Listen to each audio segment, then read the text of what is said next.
The story starts in Libya in 2011, where I used to be a foreign news producer.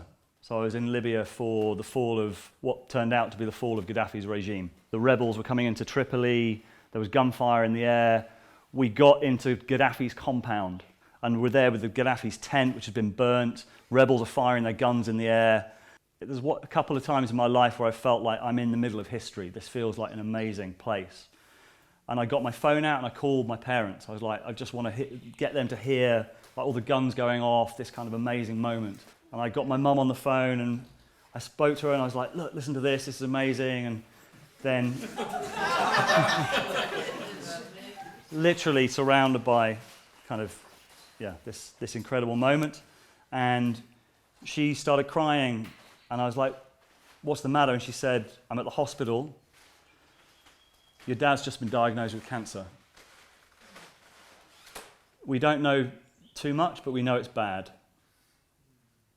And he was 63 years old. He was fit. They'd literally just been on a cycling holiday the week before when he felt ill and had gone in. And we knew it was stomach cancer. We knew that the prognosis for stomach cancer wasn't very good. And I then broke down in tears as well and got home as quickly as I could. And I should fill you in a little bit of the backstory while I'm in the air flying from Libya back to the UK.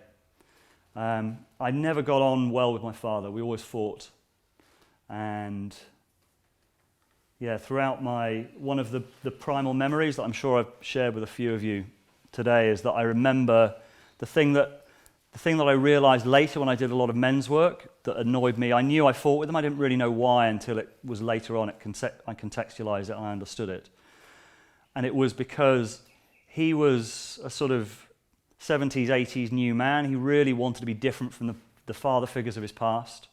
Really wanted to be someone different, which is why I felt it was so tragic that when we used to play football, he'd be like, why do you have to have a goal? Why can't you just pass it to each other? Like this kind of, and I never realized at the time, but it was like this denial of the male competition, the male drive, the male kind of like that feeling. And I remember fighting with him, to the point where he grabbed me by my throat and held me up against a wall once. And I can remember the feeling of euphoria in me when he did that. Because it was like, yes. And I never contextualized it until later, but that was what I was doing. I was looking for a boundary. I was looking for that point. I was looking for that place in him.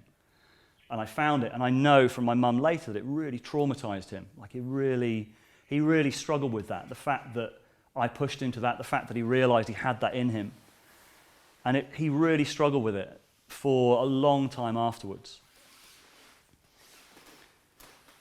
And it was only sort of through men's work later on that I realized that really owning that part in myself was a really essential thing to do. That dark side, that killer, that kind of, that part that we all have, that inner totalitarian, that inner kind of dominator. That's when I realized later I felt safe, and that's why I felt safe when I saw that part of him.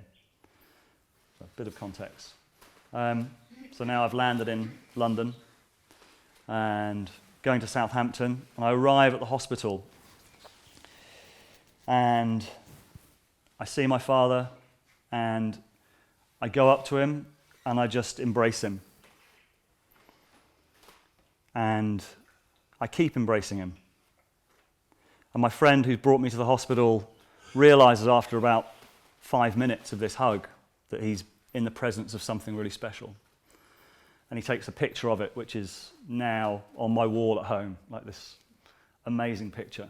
And I've had lots of people reflect that there's something, like lots of people have said how powerful that picture is, because there's something about the way I'm holding him and the way he's collapsing into me that feels like a kind of transferal of, there's something shifts at this moment.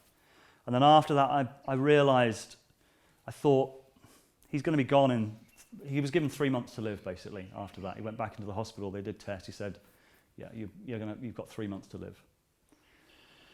And so I sent him a letter saying, look, I've done all of this inner work, I've done all of this men's work, and I've got all of these amazing reflections from people, and people talk about my authenticity and my integrity and my honesty and all these things. I've realized that they're qualities I got from you. And I've never admitted that to you. I've always fought with you, but I've never realized that they're your qualities. And it really moved him getting this letter.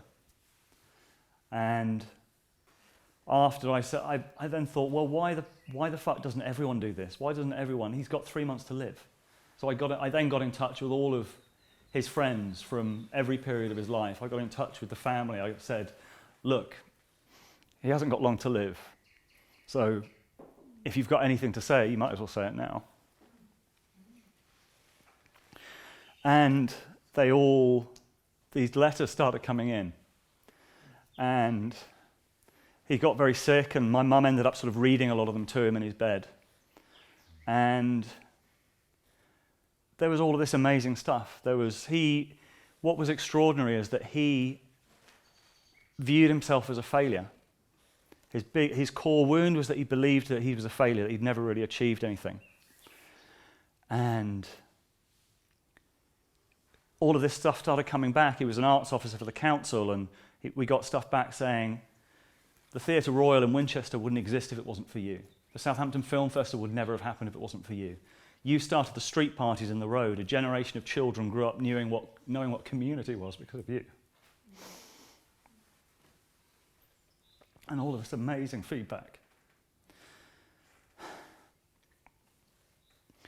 And somehow, the last 3 months of his life shifted this image that he'd had of himself.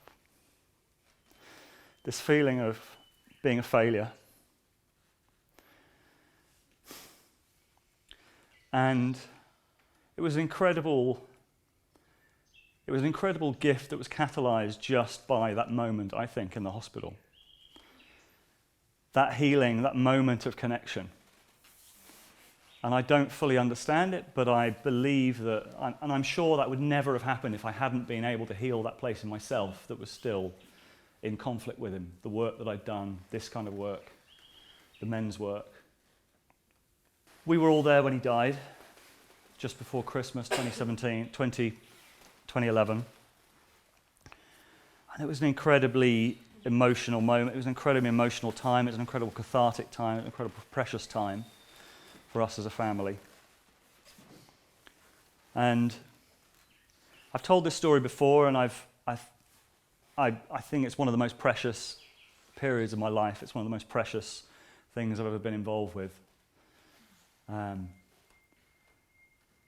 And for me, it just shows the magic of this kind of work, the magic of the inner work, and how it can catalyze amazing changes in the outside world.